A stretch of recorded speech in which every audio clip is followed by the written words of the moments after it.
பாரத மக்கள் எல்லோரும் மனதை பெரிதாக வைத்து பண்பாட்டிற்கு அடையாளமாக இருக்கிறார்கள் என்பதை உணர்த்தியதுதான் சமீபத்திலே நடந்த மகா கும்பமேளா. பார்க்கடலை கடைகிறார்கள் அசுரர்களும் தேவர்களும். அமுதம் கிடைத்தது. அமுதம் யாருக்கு என்று சண்டை வந்தது. 12 நாள் சண்டை போட்டார்கள். சண்டையினுடைய முடிவிலே அமுதம் தேவர்களின் கையில் கிடைத்தது.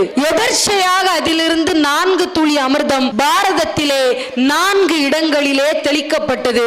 அதில் ஒன்றுதான் சமீபத்திலே மகா கும்பமேளா நடந்த இடம். அந்த பிரயாக்ராஜ் என்கிற இடத்திலே இருக்கக்கூடிய அந்த நதியிலே நாம் சென்று இந்த மகா கும்பமேளா நடக்கிற போது நீராடினால் அமிர்தமே தெளிக்கப்பட்ட இடமாதலால் நம் பாவங்கள் கரைந்து போகும். மகா கும்பமேளா 45 நாட்களில் 68 கோடிக்கும் மேற்பட்ட மக்களை கூட்டுகள் அன்பின் பண்பாட்டின் உச்சத்தில்